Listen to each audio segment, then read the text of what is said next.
We're going to go ahead and get started. Welcome everyone to today's webinar called Building Safer and More Friendly Streets, Lessons from Lime Data on Infrastructure Safety and Transit Access. I'm Amelia Neptune. I'm the director of the Bicycle Friendly America program at the League of American Bicyclists, and I'm delighted to be co-hosting today's webinar in partnership with Lime. Just a couple of housekeeping notes before we get too far into it. We are recording today's webinar, and we will be sharing it with everyone who registered for the webinar, as well as a recording, as well as the slides and the report itself, which we are very excited to share today. If you're watching live, there are closed captions, which you can turn on and off. There is also a Q&A box, so all attendees are muted and off camera. But if you have questions at any point during the webinar, please do feel free to type those questions into the Q&A, and we hope to have time to get to all of those at the end. Here is the lineup of speakers you can expect to hear from today. I'm really excited. I'll be introducing each of them as we go, but we're really, really pleased to be able to bring speakers from 3 different bicycle-friendly communities. That's Baltimore, Nashville, and Phoenix, and as well as our friends at Lime, who we worked with very closely on today's project. So you'll hear more from everyone very soon. But again, I'm Amelia Neptune, the director of the BFA program at the League, and I'll be moderating today. So just before we get into today's main presentation, I want to give a little background on the League and why we have this partnership with Lime. So the League of American Bicyclists is a national nonprofit advocacy organization. We have been around since 1880, originally founded to advocate for the very first paved roads in the country. And I like to joke that we did a really good job on that. But we've done a lot of work since then, and our mission continues in a similar vein to create a bicycle-friendly America for everyone. And we do that through a number of programs, but the program I run is called the Bicycle Friendly America program. And through that, we evaluate all 50 states every couple of years, and then we have opt-in programs for communities, businesses, and universities.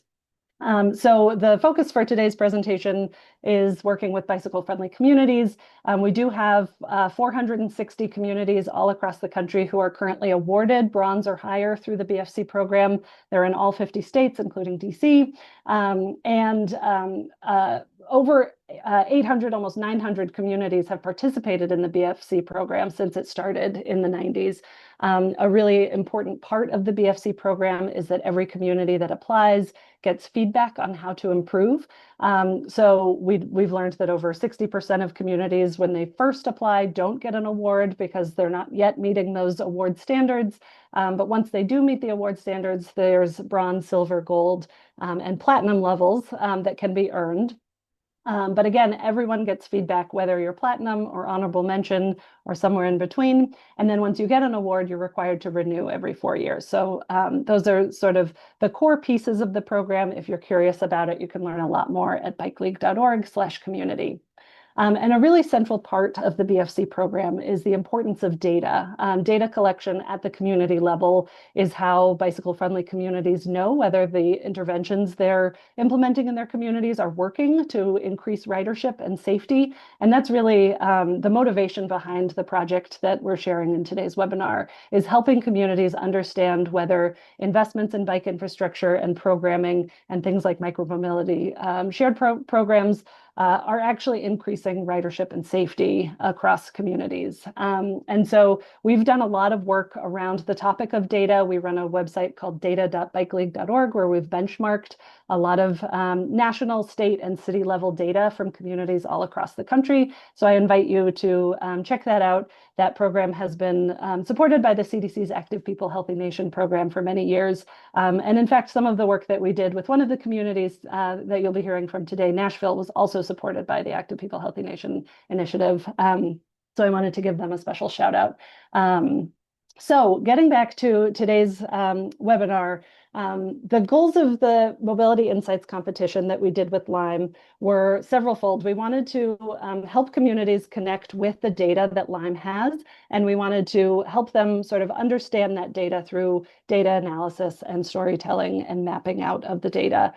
So we hosted a competition earlier this year. And as you can see on the screen, these were sort of the goals of that competition. Any community that had both a Lime system, so scooters or bikes through Lime, and participated in the Bicycle Friendly Community Program, whether that was just as an applicant that got no award or an existing awardee. Any community that met both of those criteria was eligible to apply. We got a really good number of applications, and then through a review process, we selected the 3 cities that you'll be hearing from today. And again, that's Phoenix, Nashville, and Baltimore. So this is just sort of a high-level snapshot of where those communities are, their award levels. They're all bronze level communities, all really good sized communities. And hopefully, if you're tuning in from a different community, whether you have Lyme or not in your community, I think there are lessons learned from all 3 of these communities for other places all across the US. So that is just a very quick introduction to how today's webinar sort of came to be. And now I'm going to turn it over to our friends at Lyme, who will talk more about their side of the project, and then we'll kick it off to the cities to showcase what we've learned through the project. So Brandon, over to you. All right, thank you so much, Amelia. My name is Brandon Haydu, and I lead transportation policy and analytics here at Lyme. A little bit about me before I jump in. Prior to joining Lyme, or actually, you can go back to prior to joining Lyme, I worked in research at UC Davis, studying travel demand modeling, and then worked for a number of years as a transportation consultant, building city transportation plans, travel demand models, and also planning docked bike share systems. In 2018, I took my first Lime scooter ride and was amazed by how easy it was to get around the community, and decided I had to work at Lime and get more people onto bike lanes and traveling by 2 wheels. And that's what Lime has been doing since 2017. So uh, Lime riders have taken more than 1 billion rides. It's an incredible number. I still can't believe there's been that many rides to date, and that's happened across 30 countries. We also survey a sample of our riders to understand what mode riders would have taken had they not used Lime. And we estimate that Lime riders have replaced over 185 million car trips. So with that overview, we can jump into the research. I also wanted to, before jumping into the research, call out Marissa Cruz, who joins us from the Lyme team, and she did the majority of this analysis and research. So I wanted to give a big shout out to her. So the 3 questions that we had were, do bike lanes improve or increase ridership? The second was, do these bike facilities increase safety of riders? And third was, how does micromobility, specifically shared micromobility, complement existing transit networks? So with that, we can jump to the next slide. So how did we study this? The first step was collecting information from cities. So we collected bike infrastructure data from each of the cities, as well as OpenStreetMap data for all of the non-bike facility streets. And along with that bike infrastructure, there was the installation date that was included. So we could understand ridership patterns before and after pieces of infrastructure were installed. The third piece of information that we collected was transit station data to understand how people access transit. So once we had the city information, we combined that with Lyme data. So we have Lyme trip data. And if you're not familiar with it, it has trip start locations and end locations, as well as the telemetry of the trip from start to end. So we're able to see which routes people are using. In addition to the trip route data, we collect self-reported incidents from our riders. So if a rider reports a safety incident, we collect that and we know where that happened. So we were able to combine all of this information together to analyze ridership patterns on bike facilities before and after they were installed. And also, we were able to look at incident rates on streets with bike facilities and those without bike facilities. And we were able to look at incident rates as opposed to just incident hotspots. When you're looking at just incidents by themselves, you might see a cluster, but that's really tied to just that a high ridership corridor, not necessarily a trip with high incident or a corridor with high incident rates. By combining the incident rates and the trip volumes, we were able to come up with rates to understand which routes are safer than others. So with that, I'll step on to the findings. So what did we find from this research? So first is that riders, as you would expect, do prefer new bike facilities. We compared uh, facilities where new bike infrastructure was installed compared to streets without infrastructure. And in all three of these cities, there was dramatic growth in ridership. And so we used the baseline growth as streets without infrastructure. So that kind of the typical growth that we saw in the community on streets without infrastructure. And we compared that to streets with new bike lanes installed and pre-existing bike facilities. And in both cases, we saw increases in ridership where there was facilities, but we saw a far greater increase on streets with new facilities installed, indicating that riders do prefer these facilities. And one of the interesting things that you can do with Lime data, as opposed to going out and collecting counts at maybe a bike lane that had been installed, is you get the full telemetry. So you don't just get to see how many people pass through that segment, but you get to see how that facility impacts the community as a whole. And as you can see on this map to the right, in Baltimore, riders are going from across the city accessing this new piece of infrastructure. So it's not just serving the local residents around where the facility was installed, but it's connecting people across the city.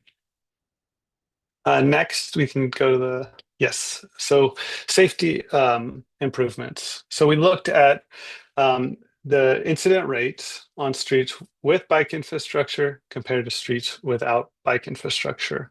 And so what we included in streets with bike infrastructure were streets with separated bike facilities or protected bike facilities.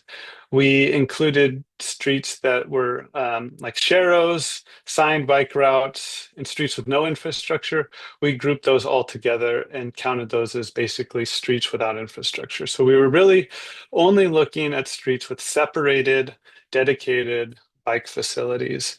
And when we did that, we found that those separated facilities had a 34% lower incident rate than streets without separated bike infrastructure, indicating that not only do these streets get more ridership, but they also see an increase in safety. All right, next slide.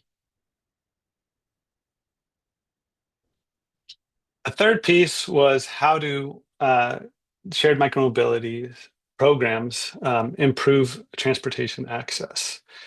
And we looked at trips starting or ending within 50 meters of a transit station to understand what the impact was to transit access.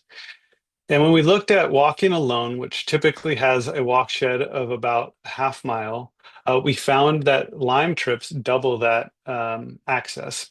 The average trip length that we found of trips starting or ending at transit stations was 1.2 miles, thereby doubling that distance and actually quadrupling the area, giving riders more access to jobs and housing from transit. Furthermore, we looked at rider survey data, and we found that a large portion of riders use Lime in some way to help them access public transit options. And for those riders, whether they're accessing transit or not, we found that in these three cities, about a third of riders are replacing car trips. So shared micromobility programs are improving access to transit and also reducing congestion in cities. So last slide. So what are the key takeaways you can get from this research? The big things are shared programs really do boost city mode shift goals. We've seen increases in ridership across all three cities. And that installing dedicated facilities really does improve ridership, and riders prefer them. And it makes those riders safer as well. And finally, shared micromobility programs can improve access to more parts of the city, um, so they can complement existing transit service. So if this is of interest to you and you're a Lime City, you can feel free to reach out to your Lime counterparts, and we're happy to help do analysis similar to this, and understand what the impacts were for new infrastructure that's been installed in your city, help you plan future bike networks, and also inform Vision Zero goals. So with that, I'll pass it over to the cities to discuss how they use this research. And I think Tyler Awesome. is up next. So thank you Yeah. so much. Thanks so much, Brandon. And I'll echo your shout outs and kudos to Marissa for all the hard work on the data analysis. Thank you. And I also saw on our attendee list a former Lyme colleague, Calvin, is on. So I wanted to give Calvin a shout out too for helping Yes, kick off some of this work. So, yes, thank you so much, Tyler. Calvin. Yeah. Tyler, we're going to hand it over to you now. So, Tyler Smith is the Dockless Vehicle Program Manager for the City of Baltimore. Take it away, Tyler. Hey everybody, thanks for having me. So yes, as Amelia mentioned, I'm the Dockless Vehicle Program Manager in Baltimore City. I've been in this position a little bit over a year. My prior relevant professional experience is 10 years at Capital Bike Share as an operator, field bike mechanic, and eventually operations manager over there. So yeah, here's Baltimore's slide deck on this Lyme Insights research project. So on the right, what you're looking at is a map of trip origins or destinations in Baltimore City. And you can see it's a relatively widespread usage pattern in terms of the dockless vehicles. The darker purple is the more used hexagons of the city. And the program goals for our dockless vehicle program are to set clear expectations for the operators, to grow our access program, which offers 80% off all fares for anyone receiving public benefits. I work to ensure the entire fleet of vehicles are safe and operable, so vehicle inspections is part of my responsibility. We're looking to provide transportation alternatives to the entire city of Baltimore. And part of that effort is to routinely check for compliance regarding the fleet condition, regarding the distribution of the vehicles throughout the city, ensuring that they are not over-concentrated in the downtown core, for example, and to look into issue response times. We're really focused on making sure that these scooters and e-bikes are viable solutions where there are gaps in our existing transportation network. And of course, we work with shareholders to address concerns about the program. Next slide, please. So we have two operators in Baltimore City right now. We've got Spin and Lime. All told, it's about 5,000 vehicles on the street. And you can see the breakdown right there. Both companies offer both scooters and e-bikes to our population. And that is what is available on the streets. Next slide, please. So this year was a big year for dockless vehicle trips in Baltimore City. We are over 2.9 million trips so far for this year to date.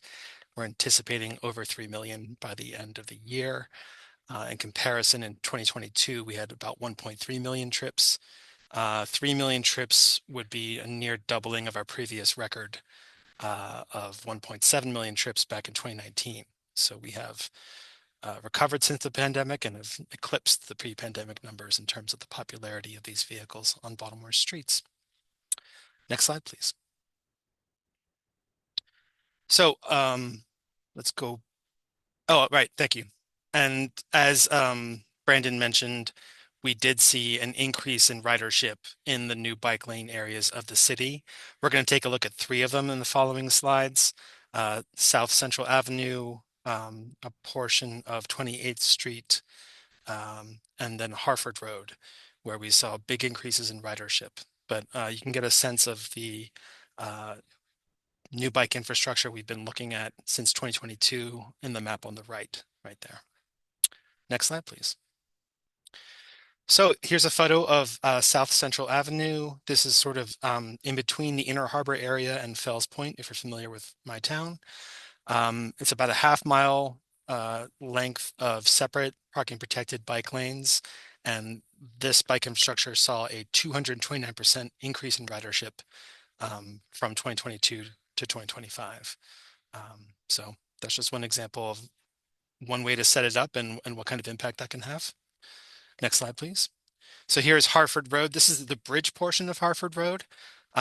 So beyond those black and white bollards, you can see, I'm sorry, that is a specific kind of bollard. That's a K71 bollard.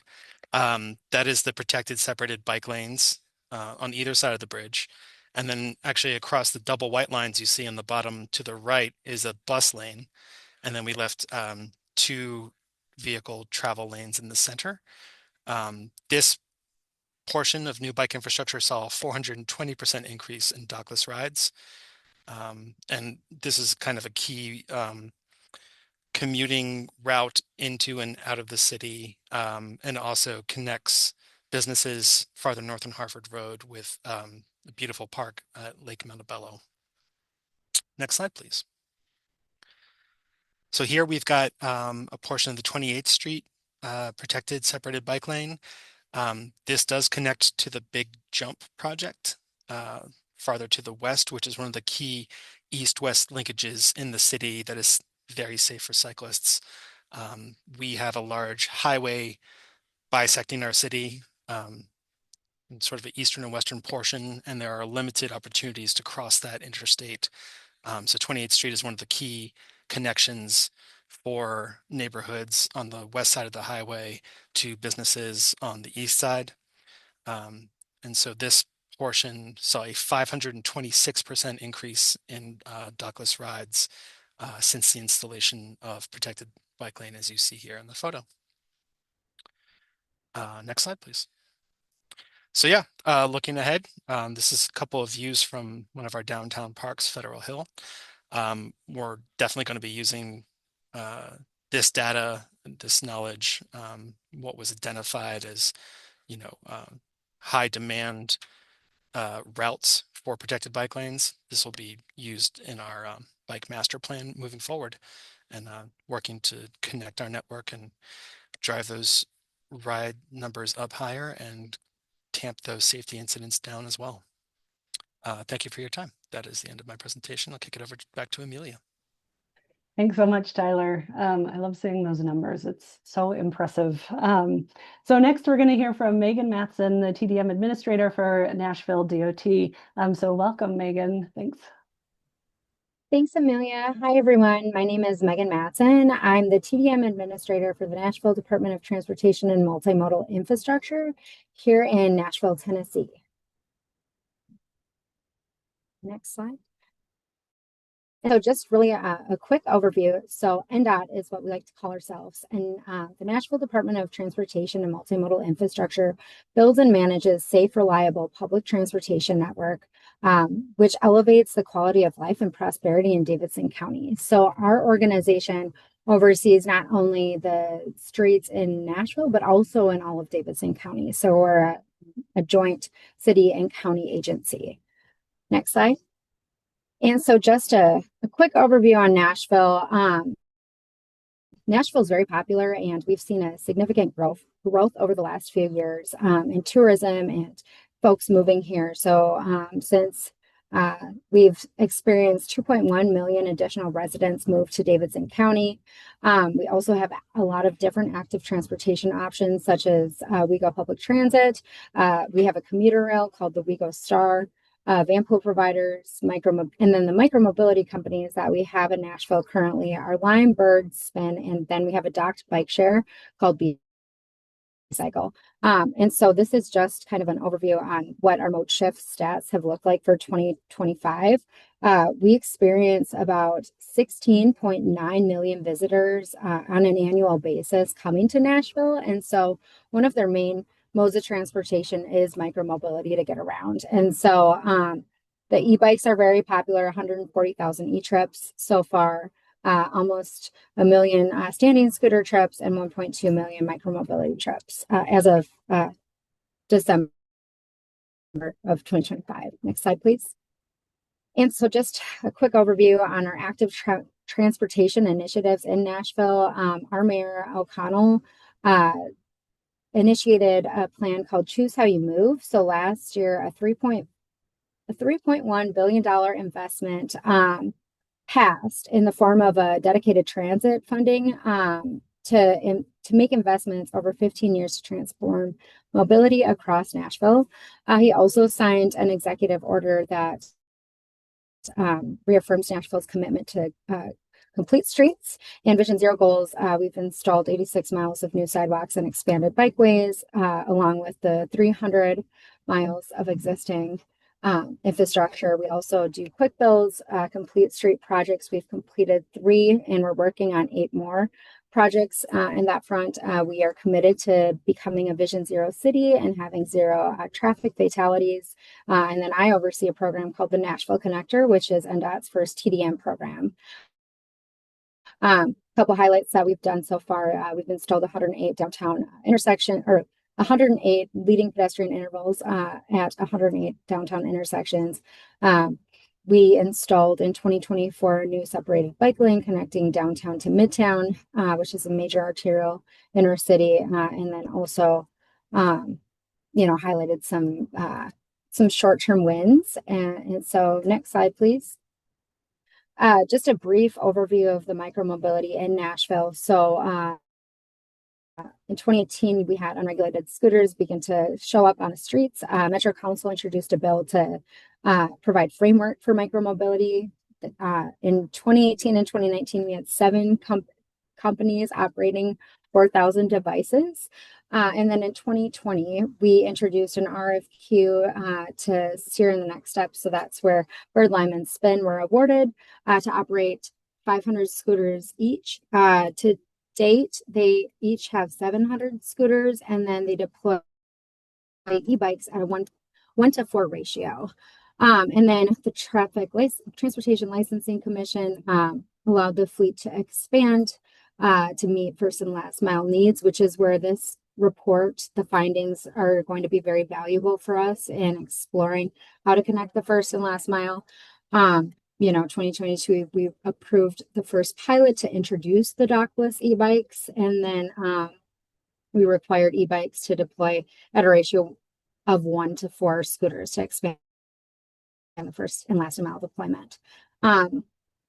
Lime has partnered with WeGo, our public transit service agency, to continue to push the first and last mile connections at transit stops. And then we're also looking at how to partner with the operators and continue to develop micromobility in Nashville.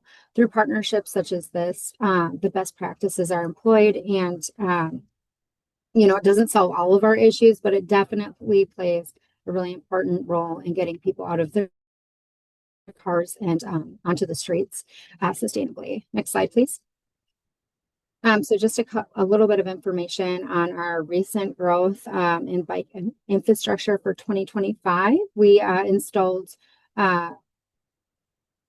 200,000 linear feet of protected bike lanes, delineated or separated. So that's about 5.4 miles this year, but we have installed some major separated bikeways over the past 5 years. And so a couple different projects that we're working on is Jefferson Street, 4th Avenue, Gallatin Pike, Charlotte Avenue, and Bell Road. So the picture on the screen right here is the project that we installed in 2024 called the Montbrion Hill. So it was a great step in the right direction in getting connectivity to downtown Nashville. Next slide, please. So then, as we found in the study in the mobility report, between 2021 and 2025, Nashville installed 35 lane miles of bike infrastructure. And within the first 10 months of 2021 and 2025, the Lime trips on new bike lanes grew 39% more than the baseline. So a lot of information on how individuals feel safer using the infrastructure on micromobility devices. And I will say this, we completed a citywide plan called Connect Downtown, where we actually are installing mobility lanes to be inclusive of the micromobility. So we'll be installing additional micromobility lanes to kind of connect the downtown core within the next few years here. And then also Lime ridership on pre-existing infrastructure grew 20% more than the baseline growth. Next slide, please. I liked these maps and I liked these graphics because as you can see, so some of the separated bikeways that we installed, the Demonbreun Hill, like I just had on my previous slide, and then also 12th Ave South.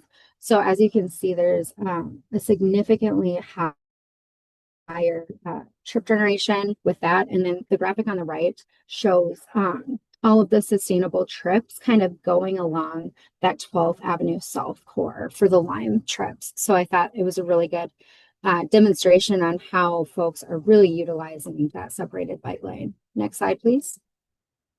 And so as you can see, these are just some of our protected bikeways that we have in Nashville. So the design changes drove to increased ridership on 12 South, which was the map I just showed. They experienced 109% increase in ridership. Commerce Street is one of our only cycle tracks in the city, and they experienced a 46% increase in ridership. And then on Demonbreun Hill, or Demonbreun Street, which was just finalized, I think November of 2024, they experienced a 58% increase in ridership. Next slide, please. And so we've been collaborating internally with the League of American Cyclists. We have been a bike-friendly community where it runs, but we're working to increase our level this year. We have a BPAC, and so really working hard to increase our bike-friendly community status. And then we're also working with local employers and local businesses to increase our bike-friendly business status as well. We do have a bike-friendly university, and we have a few LCI instructors, but my goal is to increase LCI instructors this year as part of our TDM efforts. And I didn't include a binding slide, but we'll definitely be using this information to really locate some of the bike-friendly businesses along the routes and take the information in the report to help with the mobility lane installation. Next slide. This is my contact information. But yeah, thanks for your time, and thank you. Awesome. Thanks so much, Megan. Really appreciate it. And I see questions are starting to come in through the Q&A. I want to encourage attendees to keep sending them in. We'll have speakers answer them via typing, but we'll also have time to answer them live at the end. Okay, I'm going to introduce our final speaker. Last but not least, I'm pleased to welcome Adriana Lopez Hernandez, who's the micromobility planner for the city of Phoenix. So welcome. Thank you. Thank you very much for this invitation and for this opportunity. So indeed, I am the micromobility planner for the city of Phoenix, and a little bit of my background. I also come from the operations world. I used to be an operations manager for a few cities in Florida and South Carolina with Lime. But today I will take you on a trip to the city of Phoenix. Next slide, please. So the city of Phoenix was, holds a bronze level bicycle-friendly community designation from the League of American Cyclists as of 2014. And these, of course, recognize the city's efforts to really improve the conditions through infrastructure, education, and other strategies. If you are familiar with the city of Phoenix, it's one of the largest growing cities in both land and population. And that also means that it characterizes the city as a low-density urban form. It is quite young, so the average age of the population is 34 years old. And there is almost 7% of the households without a vehicle. That implies that they heavily rely on active transportation and, of course, transit. So this is something that it is at the core of our planning efforts. When it comes to biking to work, we have seen in the recent years, somewhere around 0.6%, and we would like to see more cyclists in the city. Regarding walking, it is a little bit higher. It is 1.5. And another interesting fact, it is a fun fact, is that Phoenix metro area has 180 miles of canals. And this is relevant because if you compare it to Venice, for instance, they only have 125. And Phoenix has the commitment to improve these canals, to have them as a multi-use recreational trail system. And they really welcome all sorts of riders because they are segregated from cars, of course. Next slide, please. So when we looked into the micromobility program, it has been operating in the city of Phoenix since 2017 with different efforts, different levels, different pilot programs. But the most recent program, the one that it has been consolidated and the one we're working with right now, it's live since 2023. And since then, we have seen over 1 million trips, over 1 million miles. And while the median distance is somewhere in the 0.6 miles as the national average, the average trip, it is a little bit higher. And that talks to what we just heard before, that there are a lot of trips that are taken from transit stations. So this means that even if it's a small percentage, there's some trips that are really longer. And that is relevant because we know that people rely on micromobility not only for fun. It could be either to replace a transit trip when transit is not available, or to connect to transit, or to reach out to whatever activities they might need. The most trips taken in a single day, it was about 4,000 trips, and the busiest times are usually from 6 p.m. to 10 p.m. The current program operates in the area that is in blue in your screens, and we're expanding the program towards the north. This has been a great experience because it has given us the chance to talk to multiple neighborhood organizations, talk to multiple stakeholders, and really try to understand from them what their concerns are. And having the opportunity to have these conversations really has unveiled that there's a lot of myths that we were able to debunk, or we were able to solve lots of their questions, concerns. And now we see that they're more welcoming towards this expansion. This expansion is going to be into an area that will operate under designated parking. And that is also relevant when it comes to the bike infrastructure, because one of the considerations of where are we placing the corrals is precisely where do we have already good infrastructure people is comfortably using, and that really connects multiple destinations. This area is also particular, the northern area, because of the land use, the density, and truly it was the community who was asking for this expansion. So there are a lot of museums, restaurants, renowned universities and hospitals, but with the stakeholder that we have partnered the most is also small businesses, because they really benefit from having a corral nearby. It gives them greater visibility, and it allows users that maybe they don't have access to a car to go to their small businesses. So overall, it has been a positive experience, just the whole process of developing this new area. Next slide, please. Now let's look a little bit of the infrastructure side of things. So the city of Phoenix has a plan that is called the Transportation 2050 plan. And this is the 35-year plan dedicated to improve multimodal transportation in the city. And that, of course, implies light rail, bikes, infrastructure for pedestrians, and streets in general. The funding is generated by a 7% sales tax, and it was voter approved. So this is really positive. And what this plan states, it is an ambitious goal, and it is to develop 1,080 miles of new bike lanes by 2050. And what does this mean is it means that in average, we should be building at least 30.9 miles per per year. And as you see, we started really strong. We started at 42 miles per year. Then we have seen a little bit of variation, but we are right on track. Actually, we're better than on track. And this is something that has been positively received also by the population in general. Also, this plan considers improving the facilities along the canals that I mentioned before. So the goal is to build multi-use paths along 90% of the canals in Phoenix. And like I mentioned, we have a few of those miles.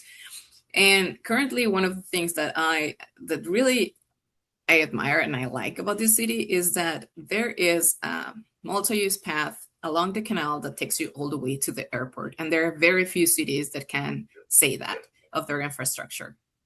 Next slide, please. So when we looked at the report, we were, of course, observing that there is greater ridership in new bike lanes, 68%. And then in the other facilities, whether either pre-existing bike lane or shared bike lane, it's a little bit lower. However, I don't think this should be totally negative because this gives us the opportunity to raise a few questions. So we can understand, was it because there was no infrastructure in the proximity where now we have a new bike lane? Or was it this invitation for new riders? Or what about, were these riders that were previously using another facility and now this is more convenient, you know? So I think it is a great exercise for us to understand what happened, what is the reason behind this shift, and of course, recognize that users feel safe when there are available facilities for them to use. Again, we go to next slide, please. Thank you very much. And now if we look into with this critical eye and the design changes, for instance, the first example that I'm bringing to you today here is Roosevelt Street. While it only shows 20% increase in ridership between 2023 and 2025, it is a street that already has a really high ridership. So 20% might sound like not a lot, but when you look at the total numbers, it is huge. It is great. And it is, of course, due to the type of street. So this street has a lot of restaurants, residential complexes, access to universities. It is a very lively street. There are a lot of social activities, cultural activities. So even if it's just a painted bike lane, because there is a lot of ridership, riders feel more confident because when you see more cyclists, at the same time, you send a message to the drivers like, hey, expect to see active transportation users. So I think this is a positive thing. If we keep seeing growth in that street, it means that people they're safe, or they feel that this is a safe street to ride on. Then we look at another one, which is Fillmore Street. This street, it only saw an increase of 39%, and I'm saying only because it currently has some very large projects under development along the corridor. So I think that I might be very positive on this, but I think that we will see a greater ridership in the next couple of years. And the last example that I'm sharing with you today is 3rd Avenue. This is very relevant because it is a protected two-way bike lane and it looks amazing and it is very inviting. But the relevant part of this infrastructure development is that it was done together with the community. And this additional support of the neighbors brings the word out. It spreads the word. It is not only the city dictating what the infrastructure would look like or should look like, but it's more of a dialogue where the neighbors also bring their concerns, they bring their interest, and they are supportive. So they really embrace this bike lane. So it is no surprise that it saw a 102% increase in ridership. Furthermore, I think that it is relevant to mention that when a bike lane is installed, it's not only the bike lane. Usually it comes with traffic, bike, and pedestrian signal and safety upgrades. It comes with drainage modification. It comes with pavement resurfacing. So it is more than just a bike lane. And this is why it is great to go through the process. It is great to go together with the community, with relevant stakeholders, and look at the picture, at the big picture. So when we look at the results, then we understand what's going on and we have a better understanding of the data.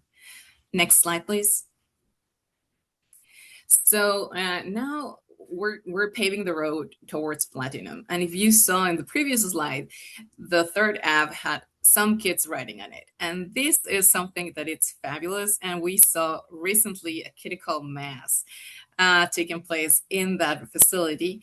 And I think that this is one of the things that we want to see more. We want to see more kids riding on our facilities. We want to see more bike rodeos. So this is a little bit of the results of our report card. And we noticed that we have an area of opportunity in education. One of the other things that we're doing is working with the micromobility operators, because they also can provide that opportunity to have education for adults. And we can work with them to create this first ride academies. And it is one of the things that we are foreseeing for the expansion. So not only have the conversation of what is there to come, but also have like an opportunity to ride the devices, to make sure that you feel that you're safe, to understand where the infrastructure is, and to have the opportunity to ask all the questions that you might need so that you feel safe when you're riding out there. Together with this, it is part of our document that it's guiding, our guiding principles. They are in the active transportation plan. And of course, the guiding principles are the facilities, and that all our efforts should be based on equity, safety, connectivity, and enjoyable. And this last one, I think, is very relevant, because we're only we should provide facilities that people not only feel safe, but it is a pleasure to be in them, so that really the community comes and enjoys the streets that are theirs. Next slide, please. What are our next miles? So if you look into the map, you can see the analysis provided by Lime. And looking at this, we thought like, oh, the greatest ridership actually is on 1st Street and 2nd Street. And currently the city is working on the downtown north-south bikeway study.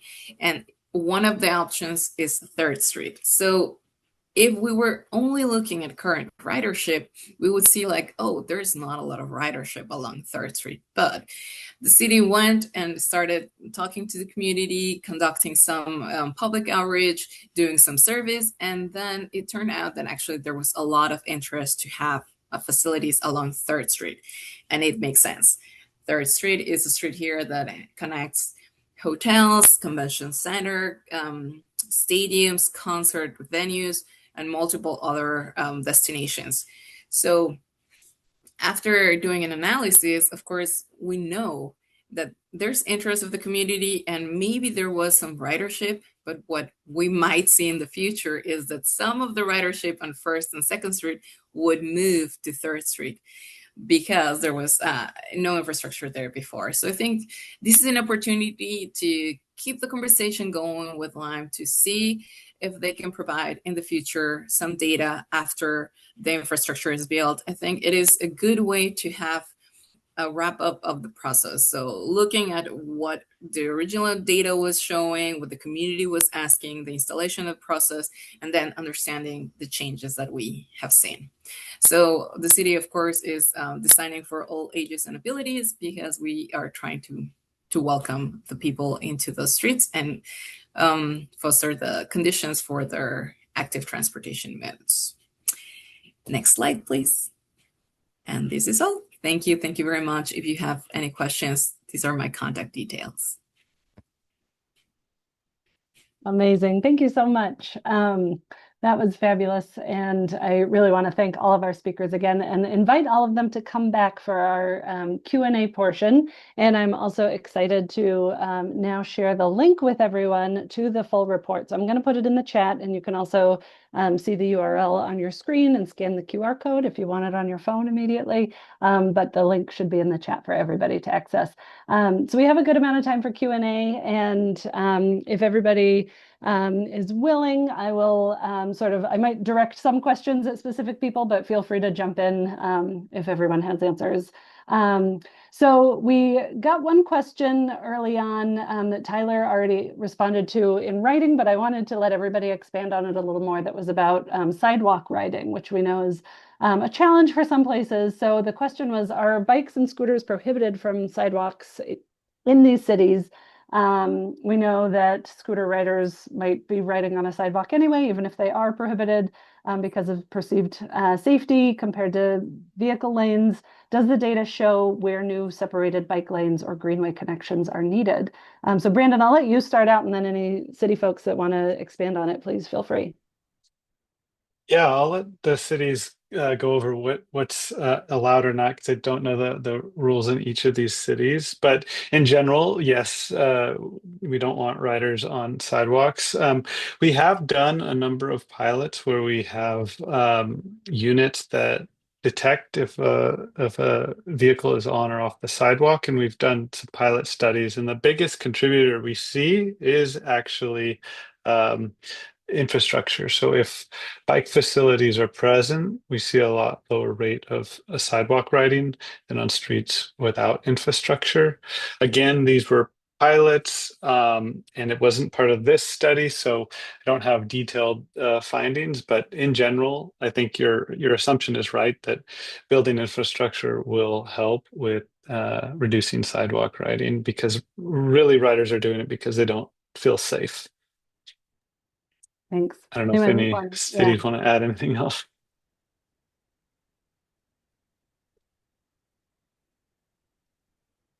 All right. If not, I'll move on to the next question.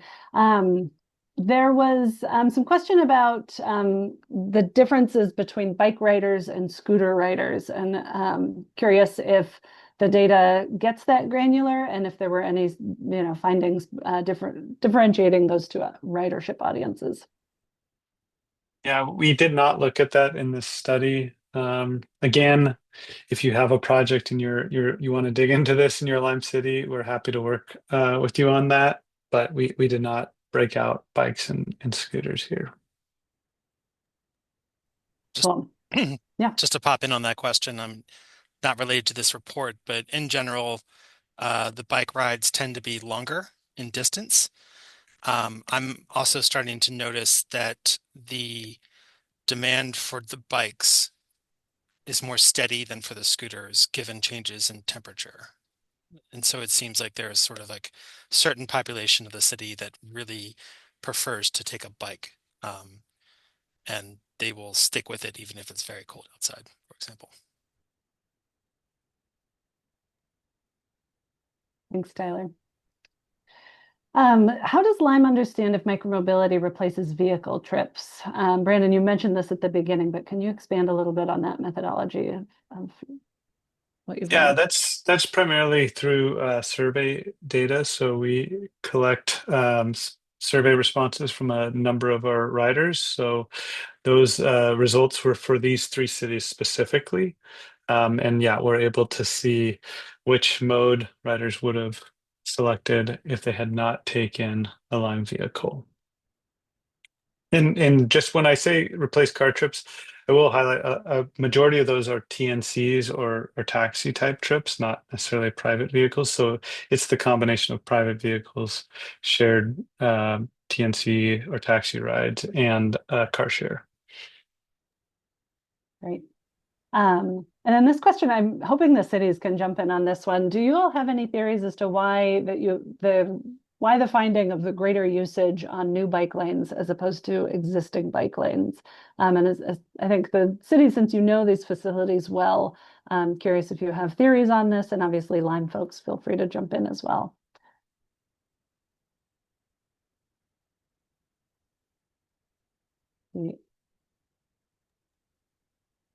I guess I'll venture to say that, new bike lane infrastructure is sort of an exciting thing for people. You might see higher growth in ridership versus, bike lanes that have been in existence and have been being used at a pretty high rate in the first place, I would guess is what's going on there to an extent. Can add some color to the analysis. Basically, We do see a lot higher ridership on streets with infrastructure. This was looking at growth over time, and so in the pre-years, we saw lots of ridership on the bike lanes, and in the post years, we saw lots of ridership. So, but we didn't necessarily see an extreme growth. Whereas the new facilities went from having lower ridership when no facility was there to high ridership once the facility was installed. So that's really what's driving the growth in this analysis. I will highlight last year one chart we did was looking at overall percentage of trips on streets with bike facilities and streets without bike facilities, and we found that they account for a much higher proportion of travel is on any street with a bike facility. We didn't include that in this report, but I imagine we would find the same thing that pre-existing do see outsized share of travel, even if the growth is consistent. Adriana, I saw you come on camera. Do you have anything you want to add to that? Probably just pointing out that the other interesting thing that we did not mention deeply is that there is a novelty factor. So there is also that. Like sometimes what happens is now that there's a new bike lane, people start going there. And then there's also the role that some other apps play. So for instance, if someone use Google app or City Mapper or any other app to plan their trip, now that the facilities are there, like these apps point them into the direction as well. That's great. Did the study provide any methodology for identifying exactly which bus stops shared devices should be placed at to maximize benefit for both Lime and the transit agency?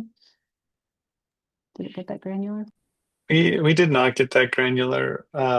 Again, we're happy, and I think this is one of the things where this was a report where we were working across 3 cities, so we tried to keep things somewhat generalized. But if we're working directly with the city, we're happy to dive into details a little more. And so if there are transit stations that you're interested in, we could kind of prioritize those based on ridership or based on access. Excellent. I'm pretty sure the person who asked that had works for a transit agency, so you might be hearing from them. Adriana, I see your hand is up. Go ahead. Yes, in that regard, I also forgot to highlight that one of the things that Lime shared with us, for instance, the transit station with the most ridership. So that could be also relevant because we already know that most of the trips starting and ending around transit stations are 1 mile long. So, right, that gives us a radio of, hey, let's have a look around and see if there's a way that we can really create a lot of some links to the existing network. Awesome. All right, my last question is, I think, a good one to end on. And it's, have any of the cities been successful using this data to advocate for more bike facilities within their local governments? And I'll just acknowledge that we just got this data. The report is out new today. So I'll also sort of turn this into, what are your plans to use this data to advocate for more bike facilities? So Adriana, Megan, or Tyler, please feel free to jump in with any sort of final thoughts on your next steps on advocacy work through this.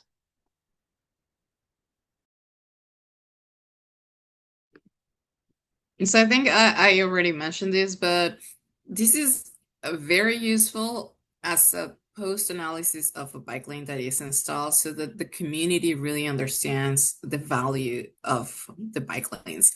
It might not guide towards the future because sometimes this data fails to capture where are the trips happening.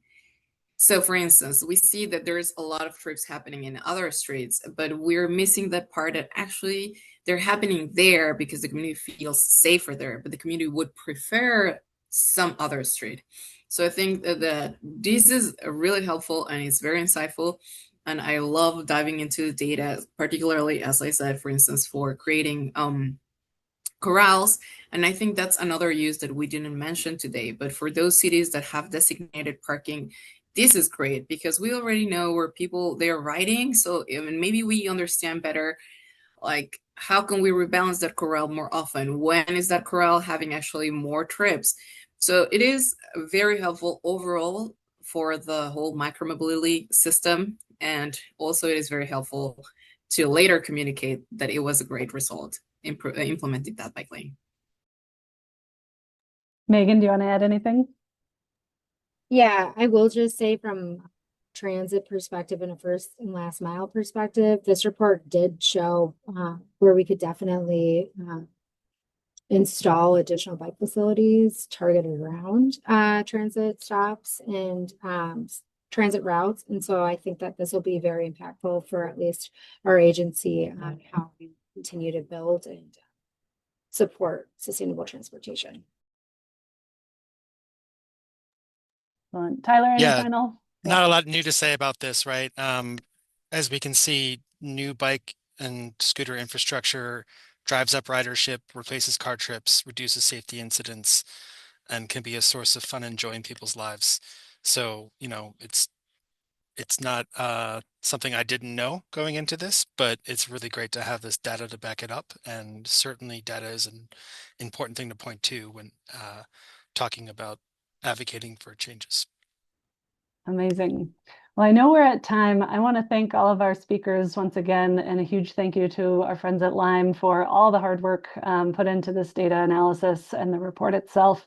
Again, we hope you will access the report through the link on your screen, and everyone who registered for the webinar will get a recording as well as a link to the report and the slides from today. So feel free to reach out to us or to Lime or to any of the cities who presented today if you have follow-up questions.